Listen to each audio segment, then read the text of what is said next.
is Juan Vazquez, and I've experienced the power of Calvary.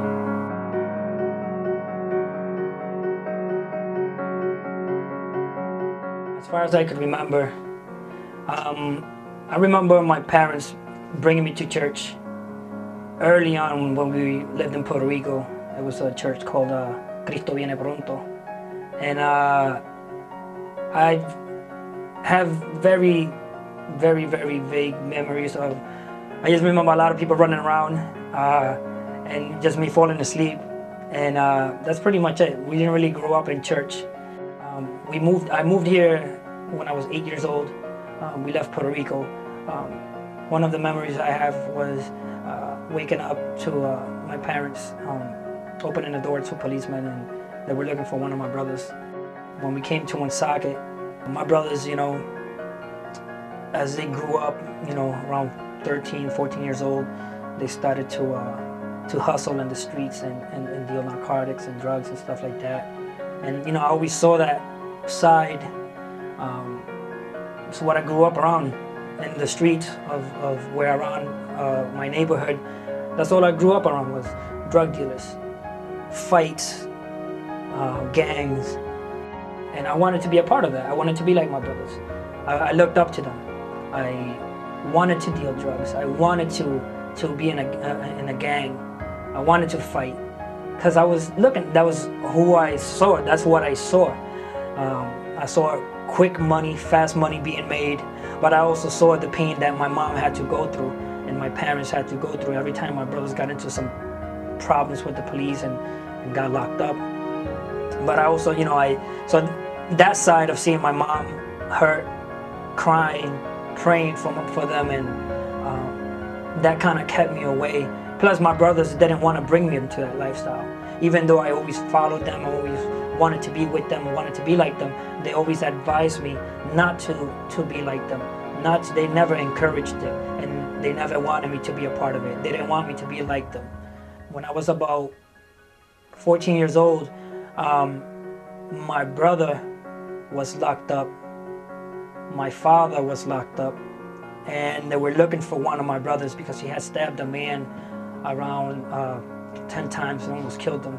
During that time, I was invited to church, and I started to visit, and that's when I met Pastor Herson, and this was in Rehoboth, in Milford.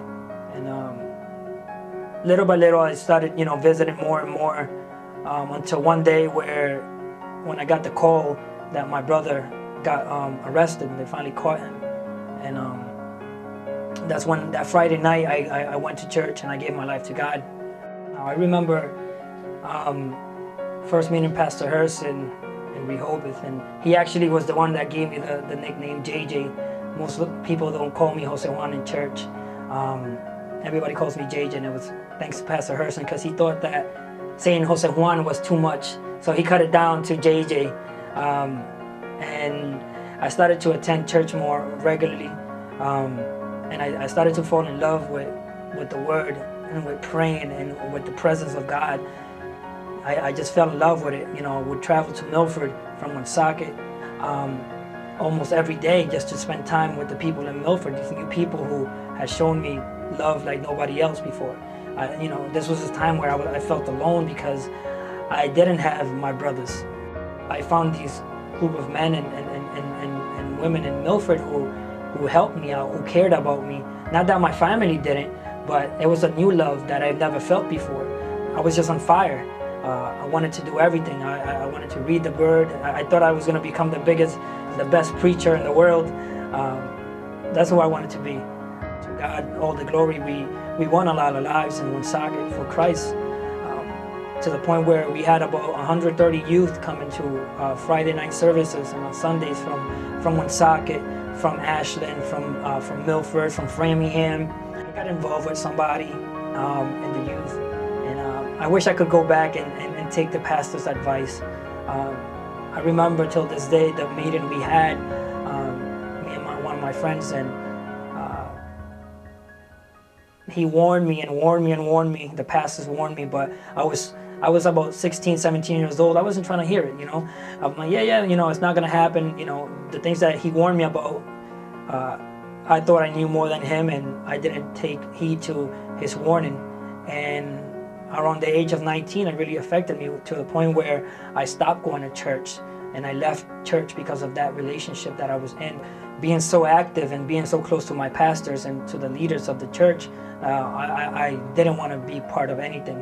I just wanted to live my life. I wanted to party and do me, basically. At the age of 21, I was on a vacation, and I went to Puerto Rico with my brothers and my mom. I met my wife, Johnny. I met her over there. I fell in love with her as soon as I saw her. It was literally love at first sight. Some people say it's corny, but yo, it happens. Real talk, it happens. I met her in April, and I brought her over here in June. She came with my nieces as a chaperone, but she really came to see me, you know. In August of that same year, probably like 6 months from the time I met her, 6 or 7 months, we got married. It's gonna be 10 years next month, and I couldn't have asked for a better wife, a better partner, a better friend. She wasn't a girl that grew up in church. Her family didn't grow up in, they weren't regular churchgoers. They would go to the Catholic church, but they wouldn't, they didn't teach her about God.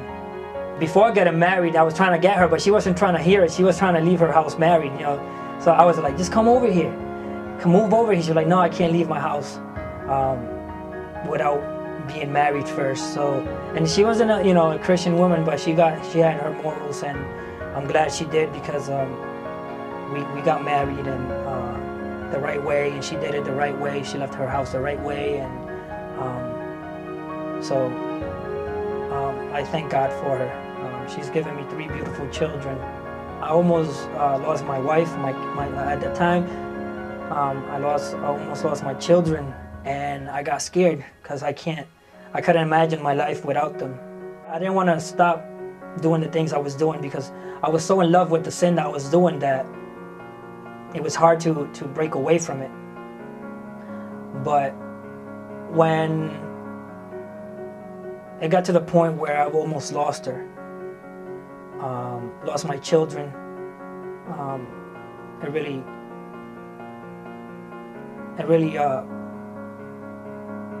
scared me. What God had given me, and I mismanaged it.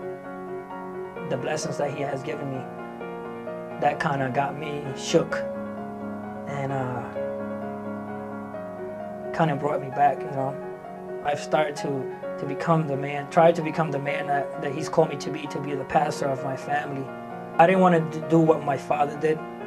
After 30-something years, my father left my mom for another woman.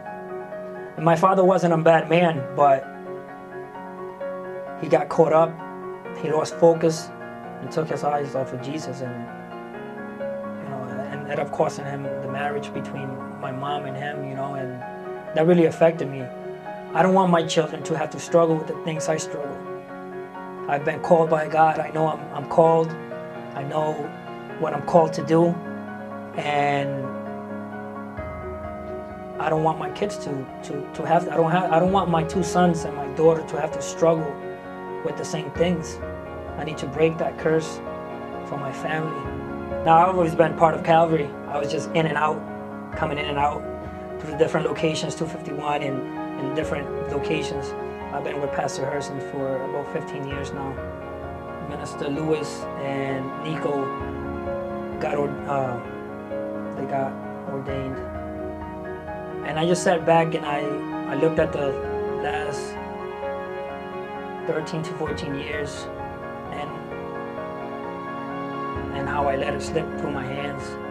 I've wasted so many years sitting down and not doing anything, not doing what I was called to do, and it was about time that I start doing what God called me to do. What do I want to do? I want to preach. I want to evangelize. I want to tell people about Jesus. I am able to preach to people that do look like me, people in the streets, and show them that no matter what you look like, God can still transform you. Don't let nobody put you down and make you think you're less. It's about having a relationship with Him, getting to know Him, getting to be intimate with Him. That will produce that will change who you are. I need it. I need a relationship with Jesus. I want to be intimate with Him. I want to get to know Him. And that will produce change in my life and in the lives of those people who are looking for some change.